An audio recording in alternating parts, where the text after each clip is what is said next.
So what's going on guys, Kids here and welcome back to a brand new video. For today we will rank every single build in the first Descendant to see which ones are the best and most overpowered. To save some time I will take one best build from each class, and this will of course include all the ultimate characters as well. So unlike other tier lists where we look at the Descendant itself, now we will actually look at each build's damage numbers and see which ones are outperforming each other. And as we know that the current meta right now involves destroying bosses in 5 to 30 seconds, so this will be a big part of our rankings. After I did bunch of testing with my friends, the results were quite surprising. So if this sounds interesting to you, then let's get right into it. So then moving over to the first S tier build, and it is the Ultimate Bunny. This is right now known as the high voltage build, which is extremely strong for boss fights, and it will clear hard dungeons faster than any other Descendant build currently in the game.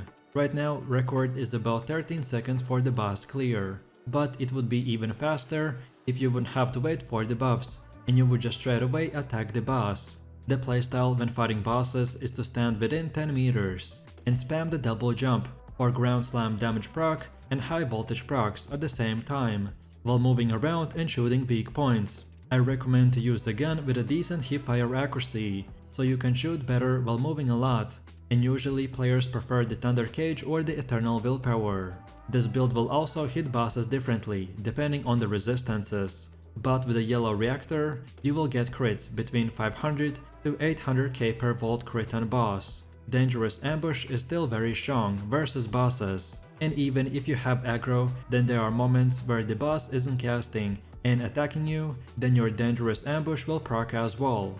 Also, when you break weak points, you will get even more damage for this mod. So then for the next two S tier builds we have the Gley and Ultimate Gley, and as of current patch, the normal Gley still outperforms the Ultimate Gley, because the massacre damage difference is about 13,000 per bullet with the same setup. So that's why I've put both of them together in the same category. No matter which Gley you use, it won't break the build, but if you purely want the best of the best damage, then go with the normal Gley, because he is still the best one. And for both of the Gleys, we will use the massive Sanguification build. This is the overall strongest Gley mode by far. Massive Sanguification treats map object in Void Intercept as an enemy, so you can get insane healing from casting next to pillars. I believe this is intended, since there are other Descendant skills that also interact similarly with the map object, so by being able to gain power of life anytime you want is simply game changing, and the healing enables her to comfortably alternate between the frenzied and non-frenzied state. This is the build right now that is definitely the most overpowered. Then next up we have the one-shot Sharen build, which deserves to be placed in the S tier. So when the game was just released, I really thought that this class will be average, but after the creation of the new one-shot build, this has been definitely proven to be wrong. If you want to be an invisible sniper, then this is the build for you, because by using the overcharge edge module setup and the best sniper aka the Afterglow sword, we will be able to kill any enemy boss in literally a single second. If I was counting just specifically the Void Battle fights, then the Sharen would be definitely at number 1, even past the Ultimate Bunny, but because the sniper build mostly shines in this type of single target fights and not in all missions, so that's why I didn't rank her at number 1. But besides that, all you need to know is to use the specific sniper and module setup. Be far away from the enemy so you wouldn't get hit by him, and then activate the active camouflage to go invisible and then shoot your shot, and that's it. Because of the Sharen's insane buffs, we will be able to 100% guarantee to get a crit and insane damage boost. Then for the next S tier build we have the Freyna.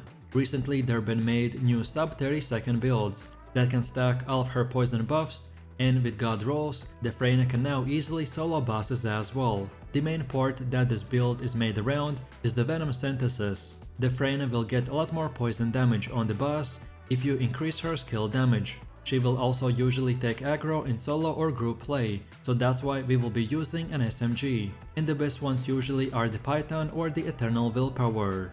The focus on this meta build is to increase skill power, crit rate and crit damage, which is why you will see mods like the Maximize Power, Emergency Measures, and Toxic Specialist. And lastly, the most important part to know is that unlike the other builds, to truly master Freyna and get insane damage, you will need to grind a lot and maximize every single percentage of your stats. So then for one of the last S tier builds we have the Electric Bunny. This was the first meta build that pretty much 99% of the players used in the first few days of the release, and it is still good but not as much, as the Electric Bunny build is focused around speed leveling / AoE damage, and the idea is that the more she runs, the greater the electrical energy she accumulates. So we can generate electricity by moving quickly and spamming the speed of light and lightning emission, and then the rest is up to time, because you don't have to do anything besides just run and use the skills. Because of the modules and the way Bunny electricity works, you will be emitting this blue electric wave that will be basically one-shotting all the enemies around you, and you won't even have to hit them once. I would recommend to use this AoE build for farming, and then the same ultimate bunny build that I just showed you, just with the normal bunny.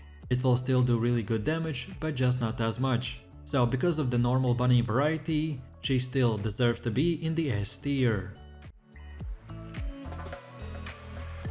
And then for the last and final S tier build we have both the ultimate Lepic and the normal Lepic. The difference between them is even smaller than the Gley, so no matter which one you use, you will get very similar performance in the current patch. The weapons for this build don't really matter. Most players prefer the Gardener, Enduring Legacy or the Thunder Cage. This specific setup is made around stacking burn, AoE and most of our skills, to spam them 24/7, while waiting for our ultimate skill to do massive amounts of damage, and this build will be melting anyone you come across. The trick to melting bosses is to save up mana and then use the overclock skill for insane damage and duration, and then only then we activate the overkill skill. And because of the module setup and our main focus on the skill power modifier, we will be doing insanely high damage. So then let's move over to the A tier, and the first build that we will place in here is the Valby AoE setup. This is right now the ultimate way to get millions of XP and items, so I recommend for every player to level your Valby to level 40, and use this build to farm every single thing you need for your other characters. As you can see from the gameplay, as long as you find a group and spots on the map where you can pretty much use this cleanup skill and AoE enemies, then this is the perfect farming build. The cleanup skill makes Valby liquefied. While she is liquefied, she cannot take her feet off the ground or use skills, but she can move through the enemies, and her movement speed and defenses are increased. When moving while liquefied, she creates a path of water that deals continuous damage to the enemies and inflicts laundry. So because of the modules, we will do insane amount of damage, and this will also trigger the electrical and chill resistances. So it's perfect to pair up with the Bunny or Viessa, or even more insane AoE farming. Then for the next A tier build we have the Jayber. So the setup uses both of the turrets to take the attention from our character. So then the boss would leave us alone and we could uninterruptedly do high damage numbers. The gameplay loop consists of activating both the medical and assault turret to distract enemies and give us damage buffs. Then we just deal damage, and when our turrets start getting low HP, then we use the multi-purpose gun. Then we use recall for AoE damage and enhancement. Then we summon turrets back and rinse and repeat. By summoning both turrets, we distract enemies. Then by using the multi-purpose gun, we enhance them and extend the duration. And finally, by using the reactivate, we get to do insane AoE damage and get our turrets back up quickly. This combo allows us to basically get insane damage buffs while keeping all of our turrets alive 24/7. And then for the last two A tier builds we have the normal and ultimate Ajax. The playstyle for these characters is building up high HP, insane defenses, and still good damage. Void charge is the main important part, but besides that, depending on if you want more shields or damage, then you can mix and match them. Usually Ajax's players avoid the overwhelming modules, because any other that sacrifices shields for more HP or defenses are good to go. Shields are useless right now in the hard mode, so that's why most Ajaxes don't even bother to invest into them. Other than the void energy mechanic, you can also try to play into Ajax's strengths as much as you can, so you can create cover for yourself and allies in locations of your choosing by using the barrier skill, and you can use the Void Walk to leap into the battle and stun the nearby enemies when you land, dealing AoE damage. This makes Ajax a great team player who can spearhead attacks and keep teammates alive.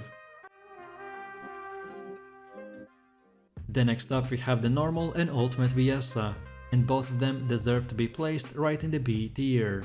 I was contemplating putting Viessa in the A tier as well, because I've seen lately builds that can solo bosses, but you need to invest so much grinding time and so much mid-maxing that I just decided to place her in her own category. But if you are a Viessa player, then don't worry, because she's pretty much an A tier build with just a single bug that is currently in the game and is not allowing her to shine because of the DPS calculation mistake. The main part of the Viessa build is the Cold Bloodiness, which increases skill power and decreases skill cooldowns. By using focus on chill and focus on tech, we increase our tech skill power, and because of the nimble fingers, we pretty much get to spam our skills 24/7. And then last but not the least, for the final B tier build we have the Blair. I really had more hopes for this class, but currently it just can't compete against the rest of the godlike builds. The Fire Blair build focuses on the truly deadly cuisine, Descendant, that increases the giant fireball damage. By using this module setup and spamming the Blaze Up skill, we will get 100% crit, so then we can use the deadly cuisine and this will do insane explosion. And even after all of that damage, we will still keep doing fire damage over the next few seconds. Blair is great for AoE farming, but as you can get higher DPS and other AoE builds like the Valby or Bunny, which don't even have to use a weapon or place a skill, so the Blair is just inferior in the current patch and it just can't compete. So then moving over to the next 3 character builds, which are Kyle, Enzo and Esiemo, and all of them deserve to be placed in the C tier. Simply put, these characters just can't compete. Kyle is a character which is better later in the game, because he's ideal for players who prioritize survivability. While you won't be dashing around the map and obliterating enemies like the Bunny, you will be tough to kill and valuable asset to any group, thanks to your powerful abilities. Then we have Enzo, which is a support character, which increases the ammunition capacity of players in a group. Moreover, he can drop supply drones to fill up everyone's ammunition, including heavy and special. He's primarily going to be a team buffer, but since he's able to apply these buffs to himself without the need of an ally or the team, he can also be strong for solo content as well. Obviously, he won't be doing high DPS numbers like the Gley, Lepic or Bunny, but if you want to run through dungeons, battlefield missions or even Colossi with very little hassle, then he is perfect for that. And finally we have the Esiemo, who specializes in explosive damage. He only has AoE builds that focuses on range and cooldowns, that allows you to detonate every 3 seconds. Modules like the focus on fire, MP conversion, frugal, skill expansion, increased HP and HP amplification will all work well for this build. But unfortunately right now in the current meta, the damage is just not there compared to the S, A or even the B tier. And then for the last and final build, we have the Yujin, that we will place right in the D tier. He is a healer that uses his select drones to heal allies. He can heal friendlies and grant them beneficial buffs after determining the distance between the allies and himself. The main issue with Yujin is the lack of damage. In solo it's pretty much GG, but in group fights at least you become useful. As I mentioned in the beginning, right now we have the boss melting meta, and Yujin is just not even in the same realm as all of the other builds. And that's about it. So with that said, I really do appreciate everyone for watching guys, and I hope you enjoyed it. If you have any questions or suggestions, then feel free to leave your comments in the comment section down below. And while you're doing that, please click like, subscribe and enable that notification bell, so this way you could support the channel and not miss any more amazing content. With that said, you have an amazing day and I will see you in the next one. So take it easy, peace.